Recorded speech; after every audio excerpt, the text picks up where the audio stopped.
Hey guys, welcome back to the Journey Note Real Talk. Whether you are navigating a new career, starting a family, rebuilding after a setback, or stepping into a brand new chapter of your life, these episodes give you the tools, clarity, and confidence to make smart money moves along the way. Today, I'm so excited to be joined by Tony and Sophia from Strategy Financial, a UK boutique practice providing ongoing holistic financial planning, bespoke advice, and direction to both individuals and businesses. Together, today, we would unpack the biggest financial mistakes that people usually make, the key personal finance concepts you need to know, and what it really looks like to approach life transitions with confidence, clarity, and a plan that truly supports your long-term goals. Now, let's dive in. Hi, Tony. Hi, Sophia. Thank you for joining me today. Can you say hi to our audience and share a little bit about yourself? Hi, Thao. Hi, audience. I'm Tony. I'm the Managing Director of Strategy Financial Limited. I've been giving financial advice now for over 40 years and in all the demographics, right across people's lifestyle from the beginning of their financial journey right to the end, and then their money going on to beyond the generations. I'm Sophia. I've obviously joined my father's practice about 5 years ago, so we've been working together. I mean, well, it's nearly 6 years now, actually. And yep, I'm a financial advisor. We focus on sort of financial planning, holistic work with our clients. Although we do work with clients across all ages, I really think it's important to start focusing on the younger end and helping people just start off right at the beginning and do everything as well as they can and have those basics and foundations really built well from the beginning.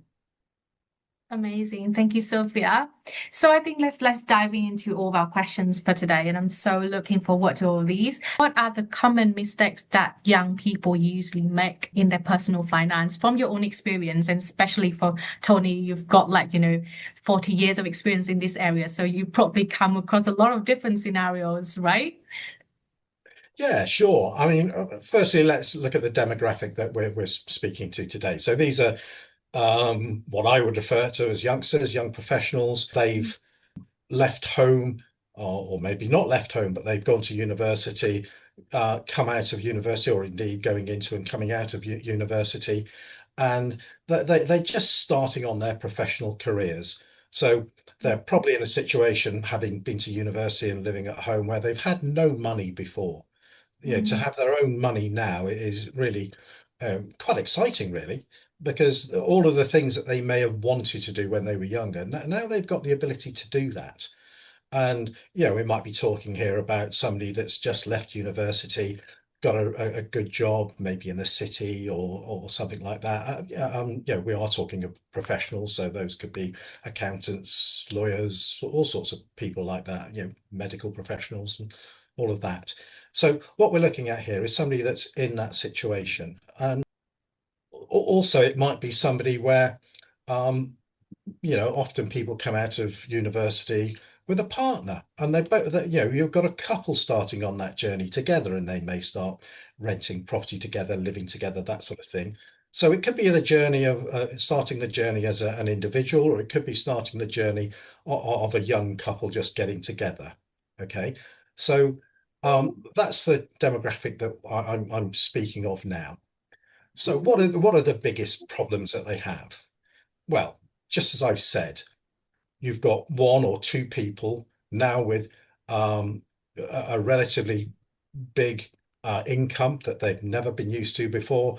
And having all that money, you get your first paycheck and you think, okay, I can now go and buy this and go and buy that. And that's the first step in the wrong direction. Because what we really need to do is understand and have a bit of a plan moving forward. So great, for a few months, go and have a bit of fun, get used to having the money, that sort of thing.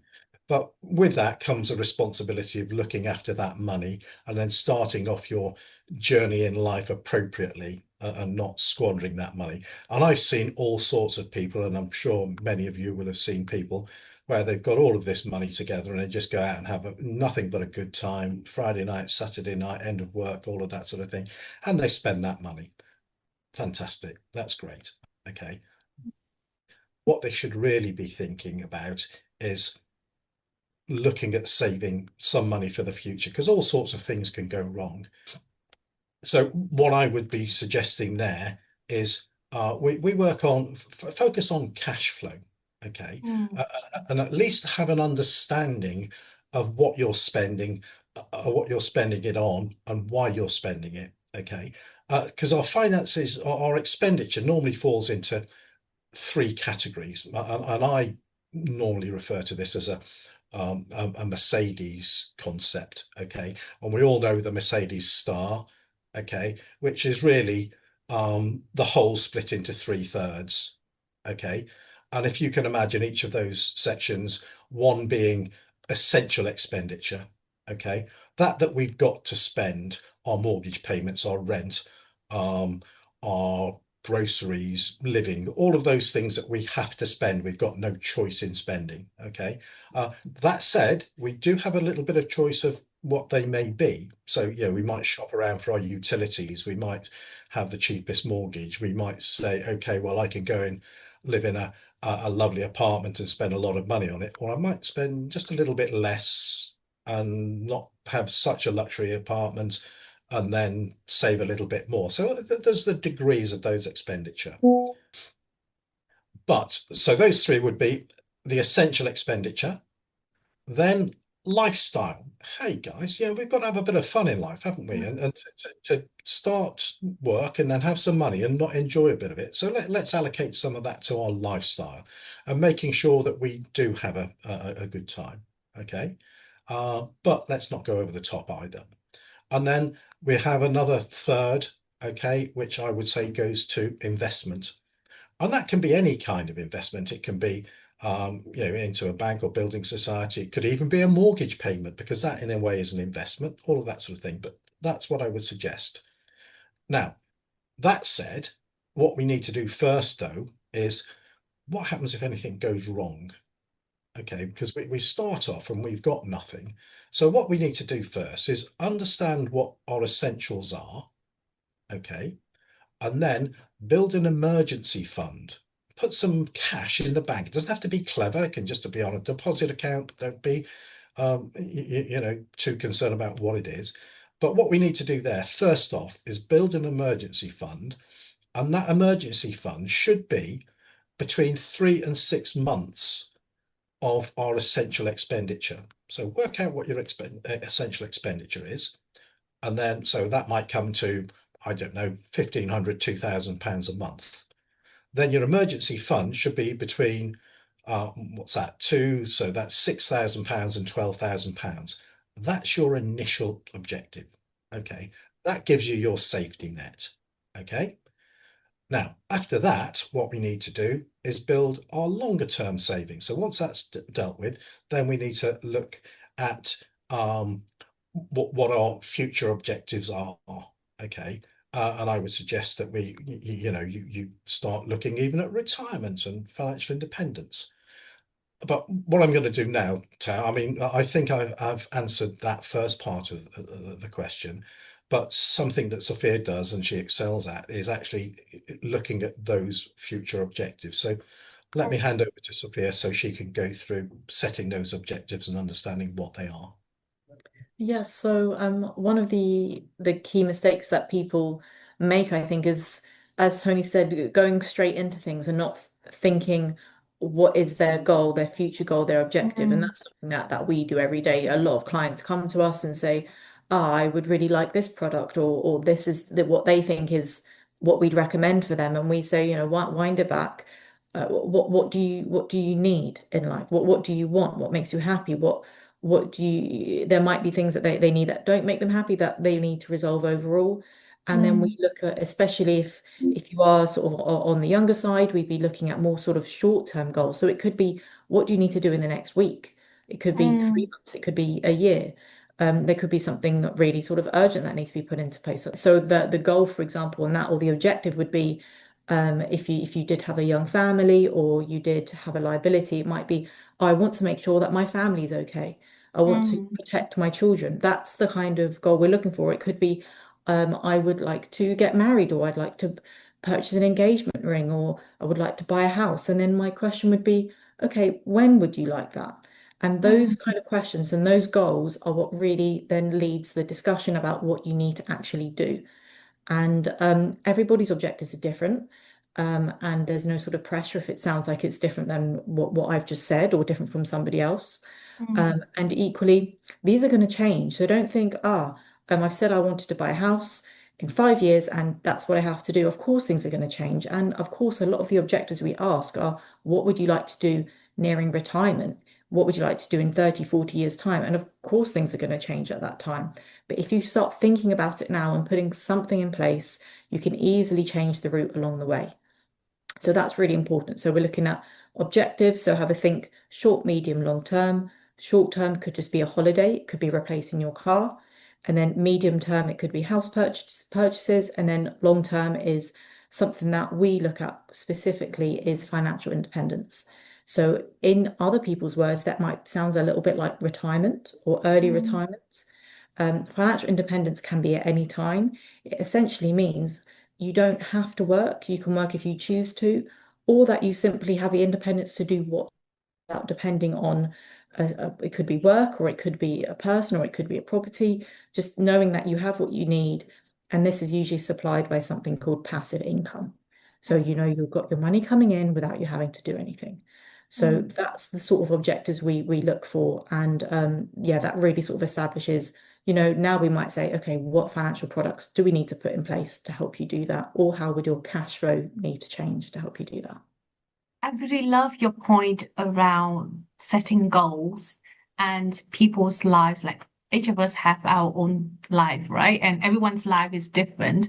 And I think from what you've said, I think one of the mistakes that people do make as well is comparing their financial situation with other people. So there won't be assumptions that, oh, all of my friends by the age of 25, they've got their first house. So it means that I also need to get my first house when I reach that age.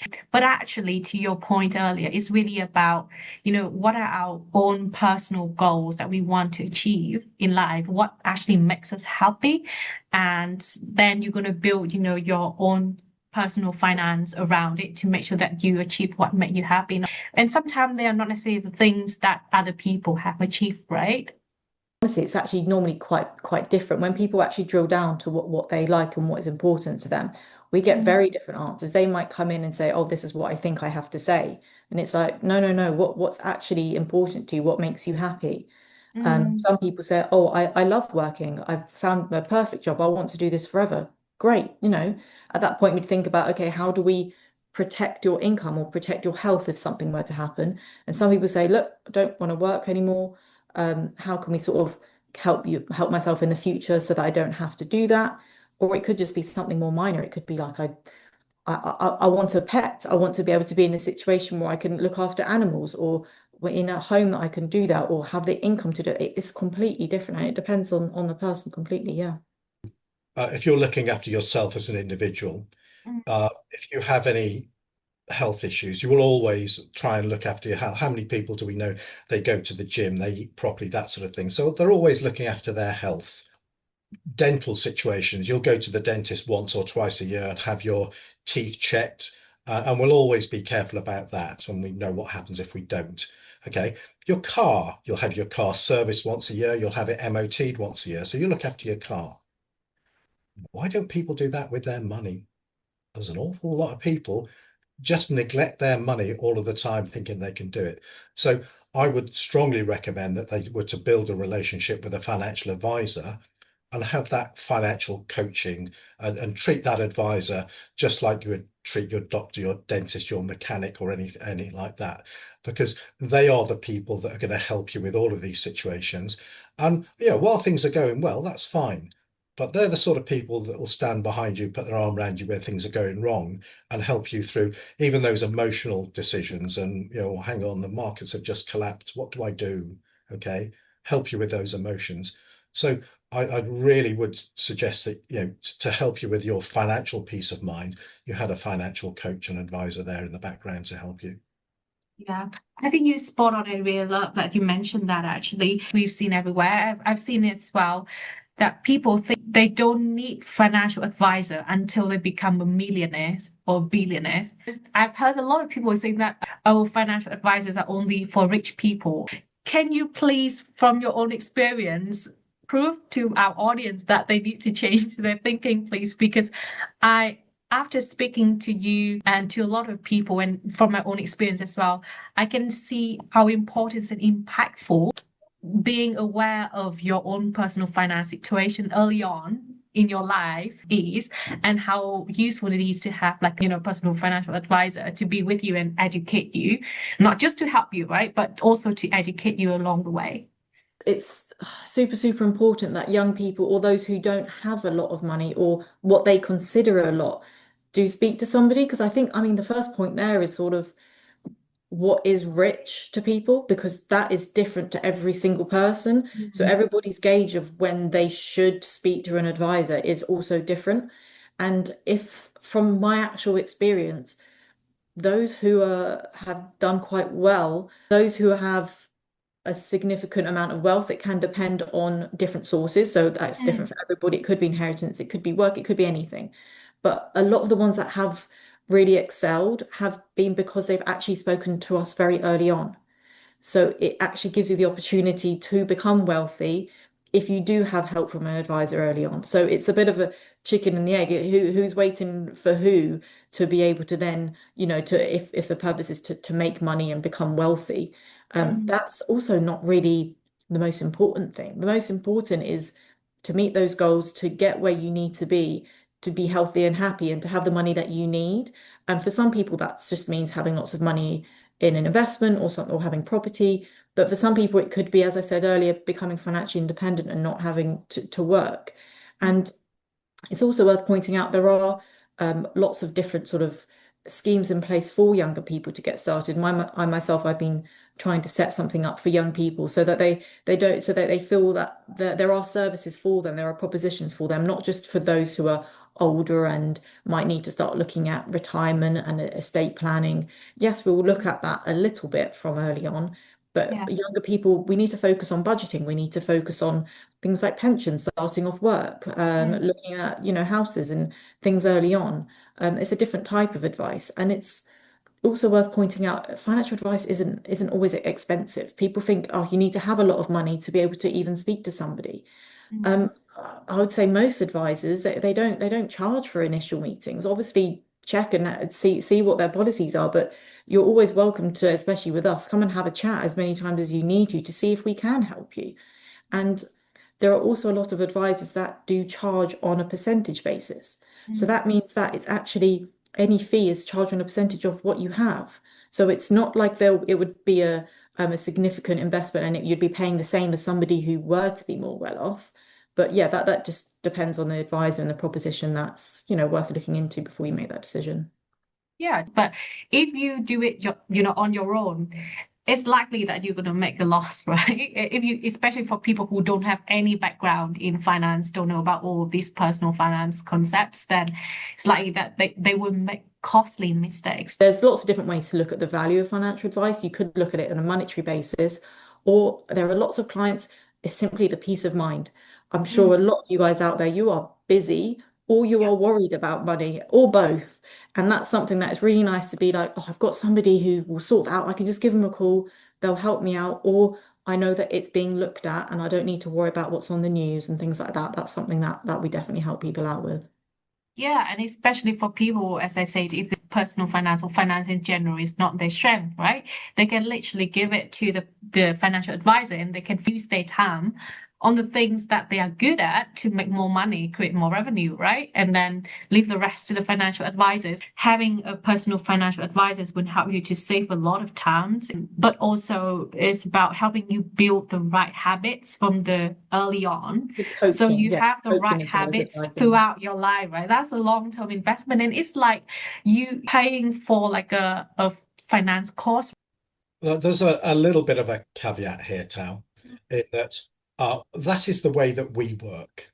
Okay. Mm. And there are many advisors that work in the way that we work. And what we're looking Yeah. at, yeah, we might have a young person that comes to us or is introduced to us, maybe a parent or somebody else that we've worked with, and Mm. we know they've got no money. Okay, but they Mm, come to us. And what we do is invest in them because if we look after them when they need looking after, and mm, as they develop through their lives and they have needs that then arise, then mm, naturally they come back to us because we've built up that relationship. And the yeah. way that we look at our relationships with our clients, it is a life journey that we're trying to maintain. Okay. Now, there are some quite legitimately uh, advisors. They're not particularly concerned about the relationship as such. Mm, Of course, they will have to get to know their client, that sort of thing. But mm, they would see their sole purpose as to grow the money. mm, And there's nothing wrong with that. We will look to grow the money, but they may not want to have too much of a relationship. They'll have a meeting once a year. How's your money getting on? We've done this, we've done that. That's fine. Um, and that's okay where you have people that can manage their own finances in that way, and they're only looking for that. So people need to be careful about sort of looking at the advisors they're going to and what their purpose is and how they work. You mentioned it at the beginning, Tao, that we're a boutique practice that knows we know all of our clients by name, that sort of thing. So people need to be a little bit careful that they choose one over the other on that basis. When somebody's choosing a financial advisor, we might say that, look, if you are going to go with a financial advisor, make sure they do look at holistic planning and they yeah. do have a cash flow modeling tool because that's really what everything should be based around. Mm. I love So hearing all of this from you, Tony. The people, who actually doing this. And I think that is what set Strategy Financial apart from a lot of other financial advisors. So it's always worth just having a look around because the most important thing is, I mean, even if you find several who are very good at what they do, you have to feel really comfortable with them and they have Yeah. to just kind of feel right for you. And there are all kinds of people who do this now. I think the demographic of advisors used to be slightly different in the past, not as many young people, not as many women, but there are Mm, lots of people in lots of different areas and different ways of life now. So if you are looking for somebody who makes you feel a bit more comfortable, don't feel that you have to go with, sort of the first person you see or the person who, oh, look, that they look great at what they do. You might be able to find somebody who's also great at what they do, but just might be this a similar age or same gender to it if that's what's important to you. It doesn't have to be. It doesn't mean the other people aren't doing what they do well, but that's just worth just pointing out. the advisor has to want to work with the client as well. We'll come across people that, they come to us, well, I want this and I want that, and they know everything, they know how to do everything, and they're trying to tell us, everything they need, and that they're not listening to what we do. Well, we can't build a relationship there. So we would rather say, well, if you can do all of these sort of things, you go off and do them, because you're not going to engage with us. And it's going to be a frustrating relationship if every time we suggest something, you're going to try and double guess it. Now, that doesn't mean to say, please, please, please challenge everything we say. Make sure you've got a good understanding. But anybody that would see what we're doing will see that the advice that we give will always be the best sort of thing for them. And I know that is a lot of mistakes that we just mentioned from a kind of like a single person perspective, right?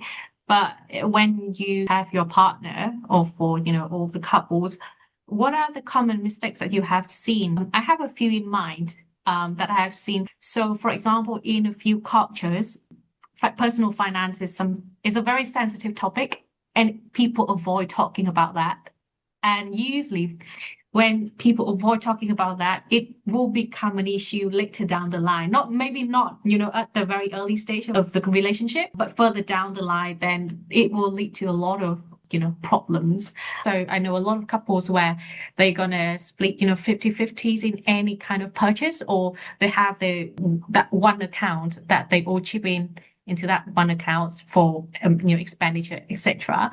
Is there anything else that you have seen? I mean, I do see that all of the time Mm, with younger people, as you say, and I would always plan for individuals uh, mm, on an individual basis, okay, conceptually, uh, mm, children. Because mm, once you've got children, then even if you were to split up in the future, there's still a common goal to look after a child with that sort of thing.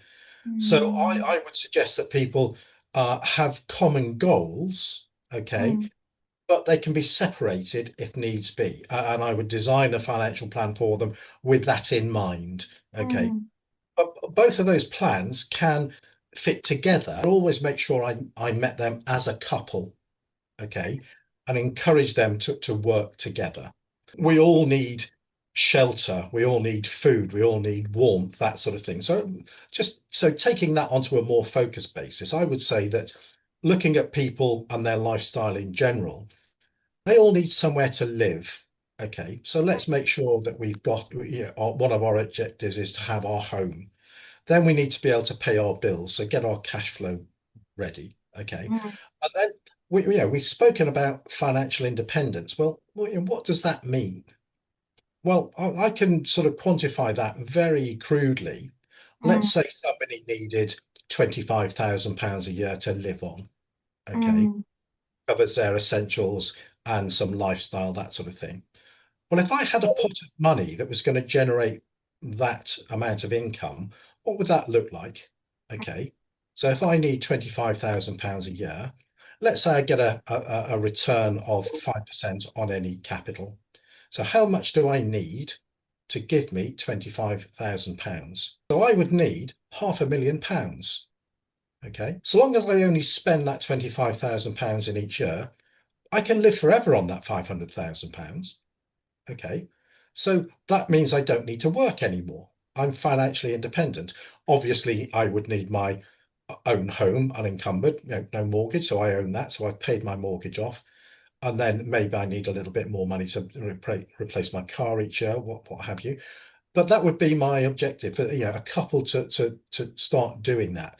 But then we get all of the obstacles on the way, don't we? Well, I'm starting to build my fund, and then I do need to buy a house. I do need to change the car. I do need to go on holiday. We need to do that together.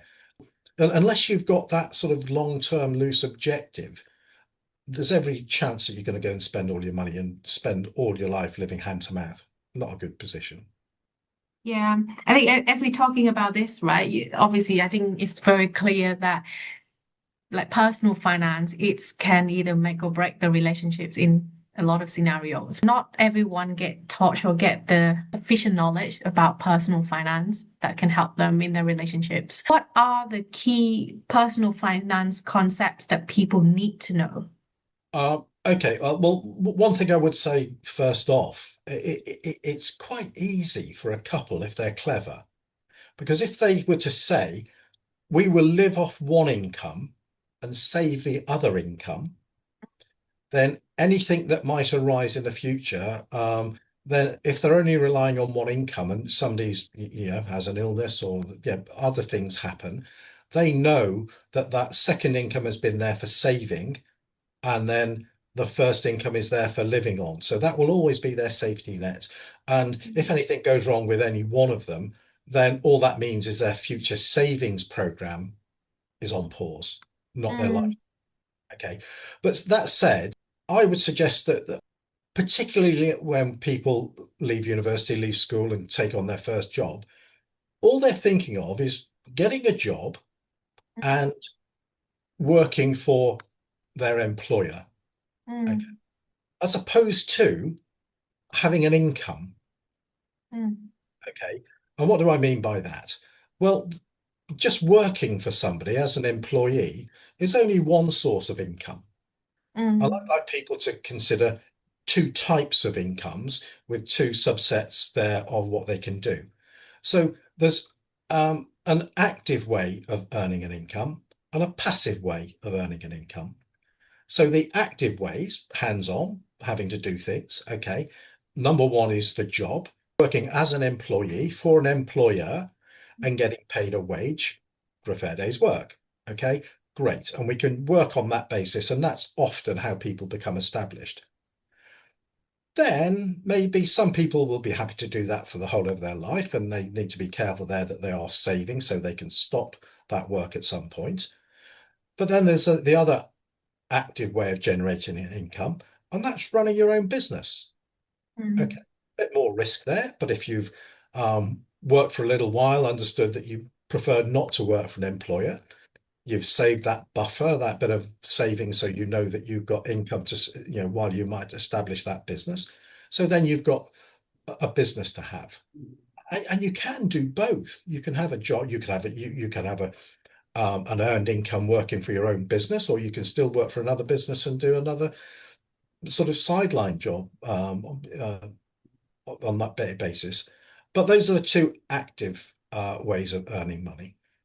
Then, if you've actually built any kind of fund, then we can look at the investment side of it. So this is what I'd refer to as passive income. So that's investing your capital maybe into equities, stocks and shares, all of those types of investment, or buying property, whichever version of property that you might consider. And then if you invest in passive income, then eventually that can give you the ability to drop the active income. So you no longer work, you no longer run your business, and you're financially independent with your funds on a passive basis. Those are some of the mistakes that I think people make by only thinking having a job is the way to go because that's what everybody else around them does. Okay. Bit of risk involved in that, a little bit of adventure maybe, but that would be something I would say there. And if you have got two incomes, well, then maybe one of them could set up a business and the other one carries on working while that happens. Really, that's a plan between the two people or the individual on that basis. And if they're working together like that, then yes, they can have problems personally in the future. But you can see how that all works. A concept that links to one that you mentioned there is investments, and I think there are some quite key investment concepts that I don't think everybody knows, or everybody that has started investing themselves know. They sort of might download an app or might just put their money into something and kind of just pick something random. But there are some key concepts that come before this, and you can probably guess what I'm going to say first, but what are your goals? So without knowing your goals, you won't be able to choose the right investment. So there are so many different types of investments. You have sort of stocks and shares, you have bonds, you have cash type investments, properties. There's lots and lots that you could invest in. And all of these have different features. Some have different term lengths, some have sort of maturity dates. Some are very high risk, some are low risk. And those are sort of depending on the types of investments that they are. So by choosing your goal, and that will determine the time period that you have and the likelihood that you might need the money within that time period. And that determines the risk level that you're going to go into and the type of investment and how long that needs to last for. So one of the sort of the key things that we look at if you're investing in something like stocks and shares, it's that you should never invest unless you are happy for it to be locked up for at least 5 years. Now, I say locked up, that doesn't mean that you can't access it. That could be the case of some investments. I'm not going into any sort of specific investments or assets at this point, but the general consensus would be because of the volatility in markets, and by volatility, I mean changes in the markets, changing in industries, asset prices going up and down. You wouldn't want to invest in anything that you might need in the next 5 years. And that's normally the time period that any volatility tends to settle for most investment types. For something very risky, it could still be quite volatile at that point, and you might say, oh, actually, I plan to buy my car in 3 years and my money's gone down. You don't want to take a risk like that, so investment wouldn't be the best thing for a car in that scenario.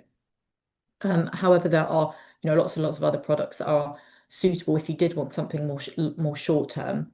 But that's a good sort of concept to think about. So you want to think about your goal. You want to think about how long you need until you want to access that money, if at all. It could be, I want it for the long term. Let's just get it invested and see what happens. And then the concept of risk versus reward. So the more risk you take, the potential for reward is higher. So the higher risk assets that you can invest in often would give you the potential for higher reward or higher returns in the long term. And that's something you have to weigh up. So if you're not a risk taker or you don't have a high, what we call capacity for loss, so that means, do you have the capacity or the ability to lose that money? Would that affect your lifestyle? Would it affect you? Of course, nobody wants to lose money or for their funds to go down. But for some people, it might affect their day-to-day lifestyle and their day-to-day living.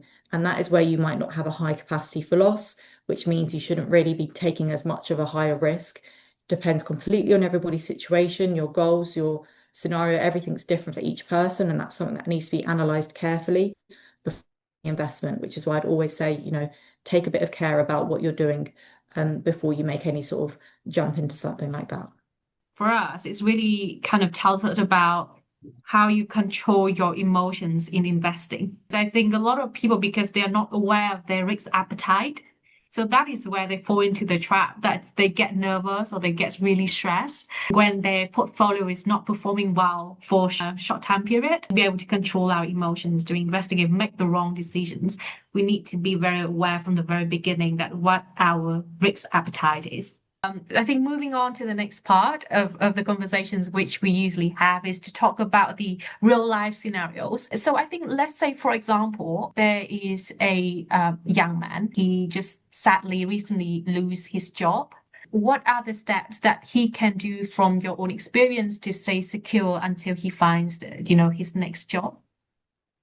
Okay, this is I find this highly amusing Mm. because occasionally I'll come across people that have been made redundant. Okay, Mm. and if they've planned appropriately, this is often the best thing that could happen to them. Okay, because they might be stuck in a bit of a rut. They're going through the motions. They've got this job and what have you, and then somebody stops them. They might not like their job, but somebody says, right, that's enough, and now they are forced into making a decision. Okay, now if they've done what we've said they should do, if they've been working with us previously, they would have built up their buffer. They would have 3 to 6 months income. Then they would be into their savings. Now, if you keep on saving money, okay, what you need to know is, um, do I know that I've got enough money that will pay me what I need in my income every payday for the rest of my life? Okay. I've had people that have been made redundant in their mid 50s and they've said, I've got a problem. Okay. I've just lost my job. Then we look at their finances and do the analysis and say, okay, you know what? You don't have to go to work anymore. Doesn't matter that you've lost your job.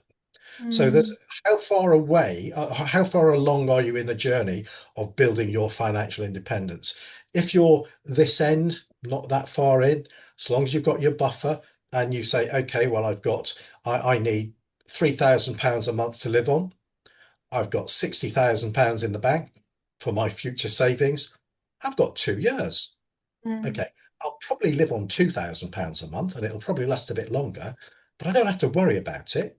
Now, Mm. not done that, and I've spent all the money because I've had a good life and that sort of thing. I've got no money in the bank and you're made redundant or you've lost your job. Hey, you've got a problem. How are you Mm. going to do that? So it's following that long-term plan, getting to the good habits, save the money, build your buffer, and understand your cash flow. So that's really what I would be suggesting there. And there's back to that concept of essential expenditure, lifestyle expenditure, saving expenditure. If you've lost your job, then you only need to worry about the essential expenditure. That's all you need to do. Your lifestyle can be on hold for a little while, as can your investment expenditure. That can be on hold for a while as well. So if you plan properly, it shouldn't be a problem. And then if you have been made redundant, now you've got a choice to go and pick the job that you do like. You can spend some time thinking, looking at your future objectives, saying, okay, what job do I do? Can I go and do something different? You know what? I really like what I was doing. I can go and do something the same.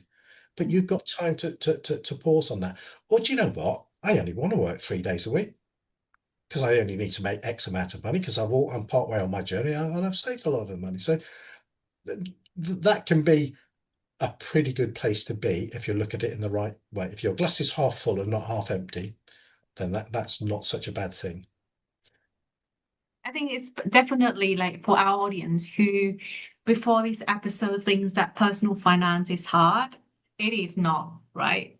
You just need to know the basic and the concepts and build, a good habit from very early on. And I think the example that we just mentioned is a perfect example to show that if you're aware of personal finance and you start building the right habits from early on, then you don't have to worry about, like the unexpected situation that you're going to fall into in life. And I mean, given the fact that I've seen a lot of headlines in the last 1 year about, big companies doing, waves of laid off and people getting into, like stress and all kind of things like that.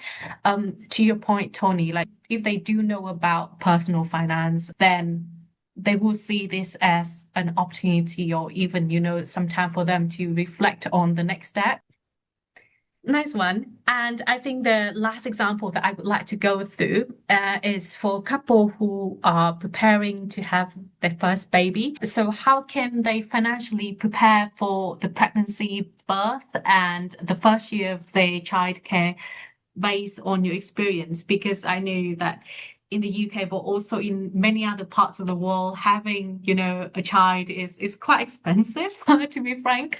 And there's a lot of unexpected expenses. Okay, let's position this first. Okay, Mm, there are, preparing for a baby. Is mm, the pregnancy expected or unexpected? mm, And is it a single parent? Okay, I'm mm, going to ignore the single parent and the unplanned uh, situation at this point. Uh, if we were to look at that, I would suggest that the concept I've just described as the job change or the redundancy, that sort of thing, that's more of how we would deal with that. But yeah. if we're preparing a baby that's planned, okay, Mm, then let's assume there's a couple, mm, quite naturally. Okay, so what we can do there, as I've said, um, if that couple get into the habit of living off one income, okay, then that second income that would be lost during the pregnancy or thereafter shouldn't be too much of a problem.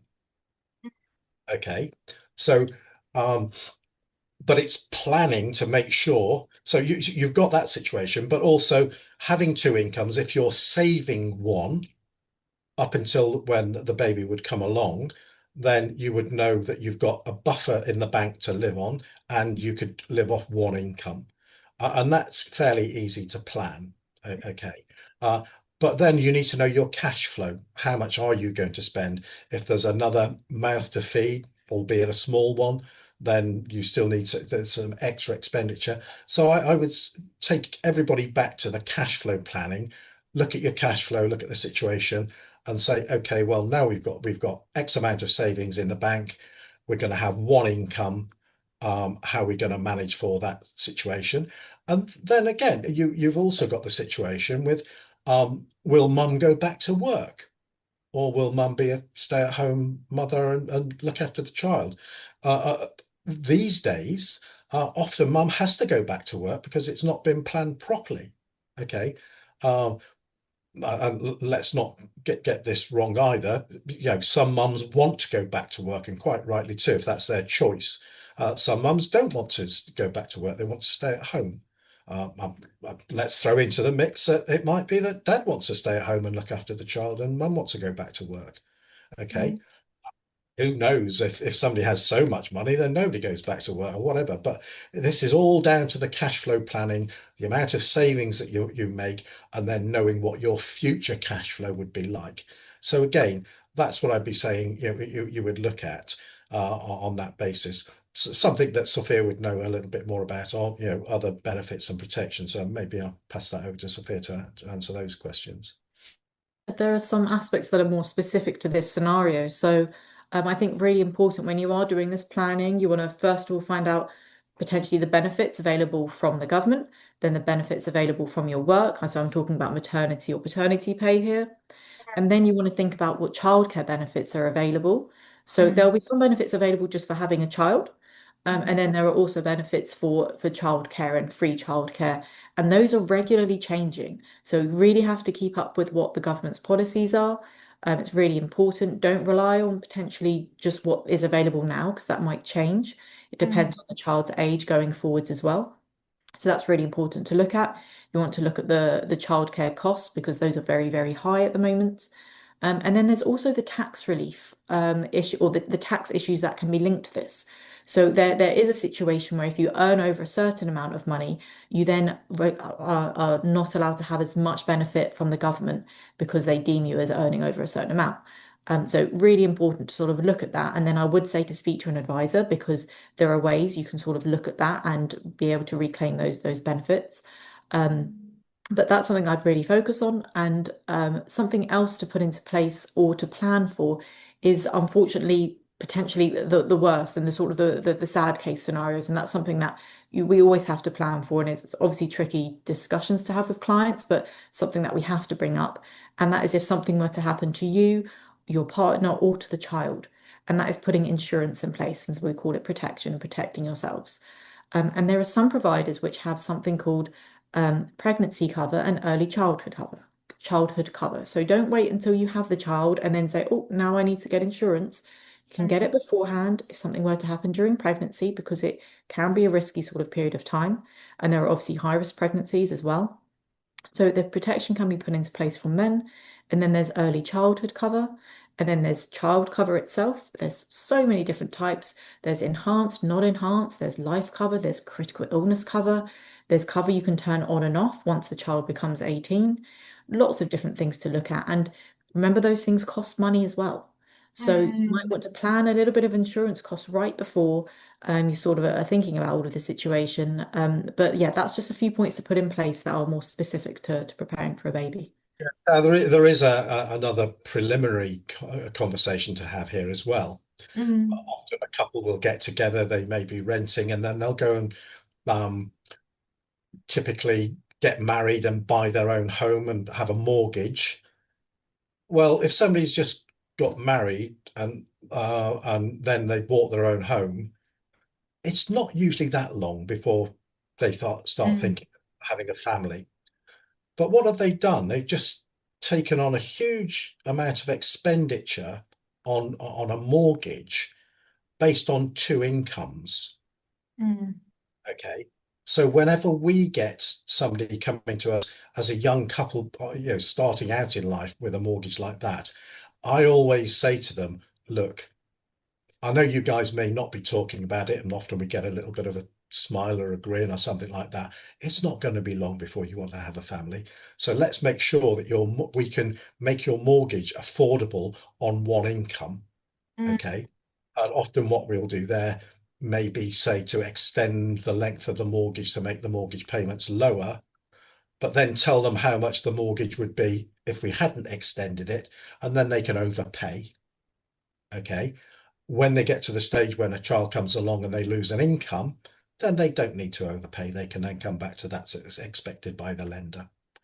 But that's a little bit of forward planning. And even if they choose not to do that, then at least do that, on a conscious basis from a decision of knowledge.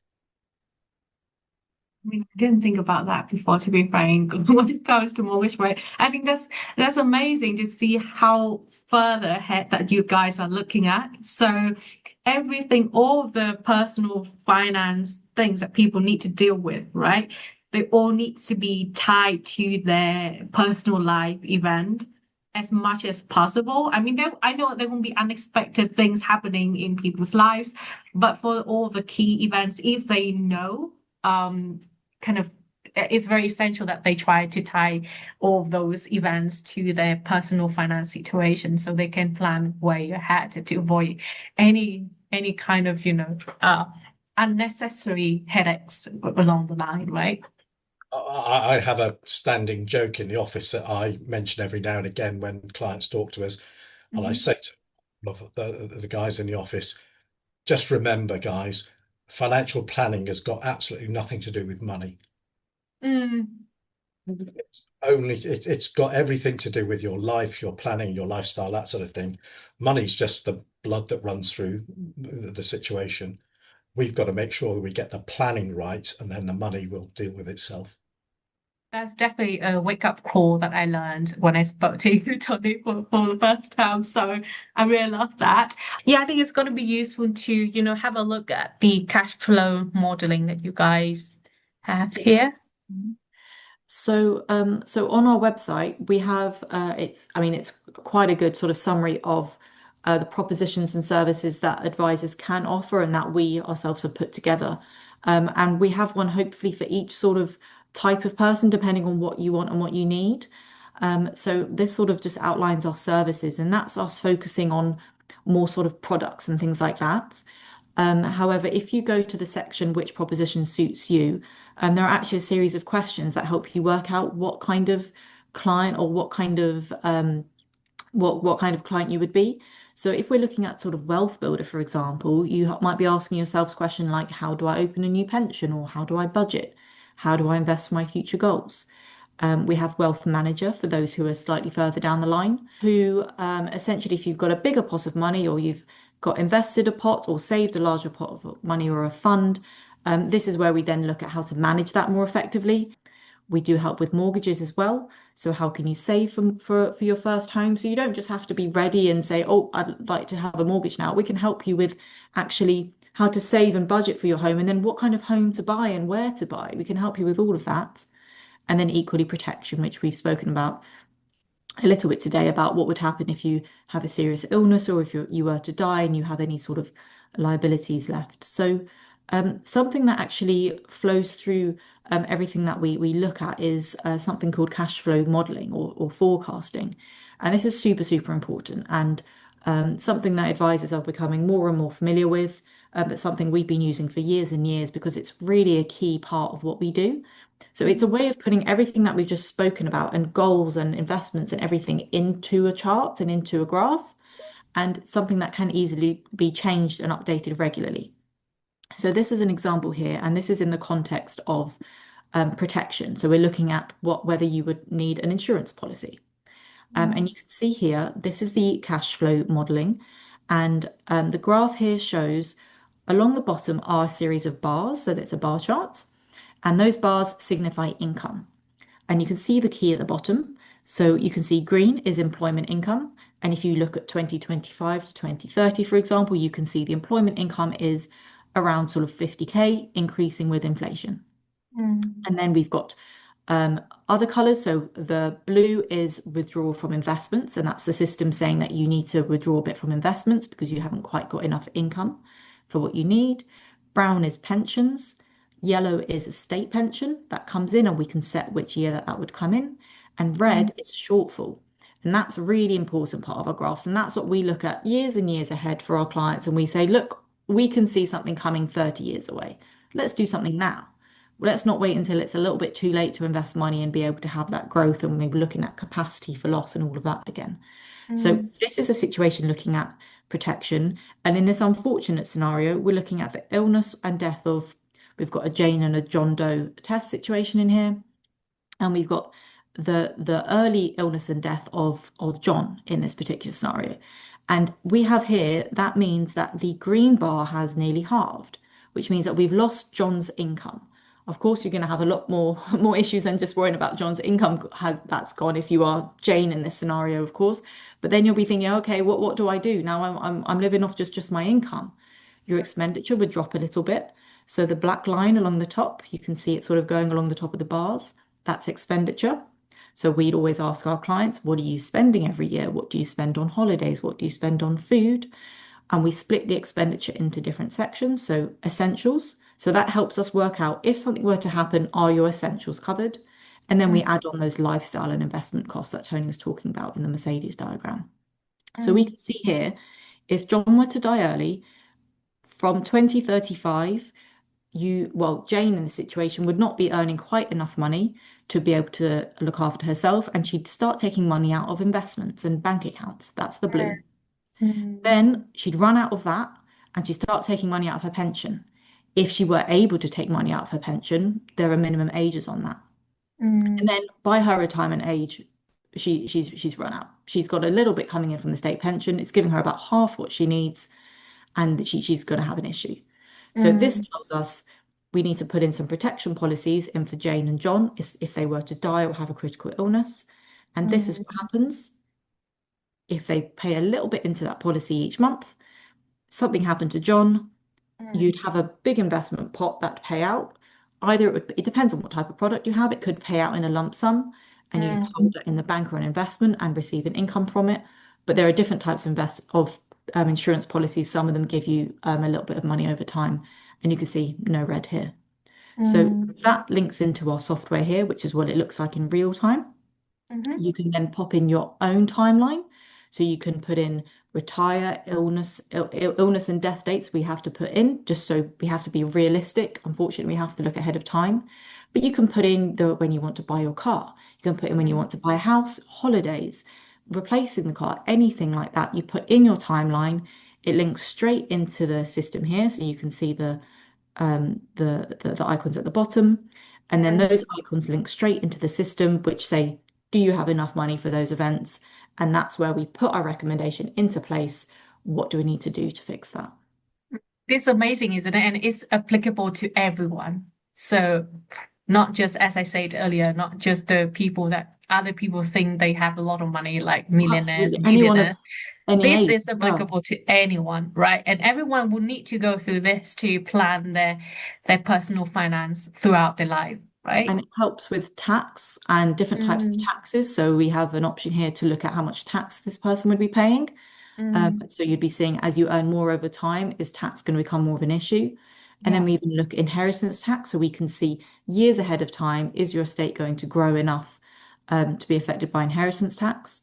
Mm. You can look at your expenditure detail. You can see the breakdown of that Mercedes concept, everything we can do in here. So that's something that's really, really important for what we use with our clients. Amazing. Also, Thank you, Sophia. also, Tao, what you've got to bear in mind here is this we work with our clients all of the time. So Mm, although we might be 30, 40, 50, a lifetime ahead, mm, we're dealing with the client once or twice a year. We go through this regularly. So there should mm. never be any surprises. Everything should be there. And we'll plan for anything that might go wrong, and we'll plan for everything that's going to go right. So that's the benefit of that relationship. Right. So thank you so much, both, for your time today. We have learned a lot about personal finance. And guys, if you are part of the Journey Note community, probably you already been aware of this, that Sophia and Tony are happy to do, like a discovery call for all of us in our community. No matter where you're based in this world, all of the personal finance concepts are pretty much the same. It's only, anything to do with tax and your local government's policies. And definitely Sophia and Tony would suggest you coming back to your own local advisors. We won't have more personal finance events with Tony and Sophia in the future. This has been the Journey Note Real Talk. See you next time.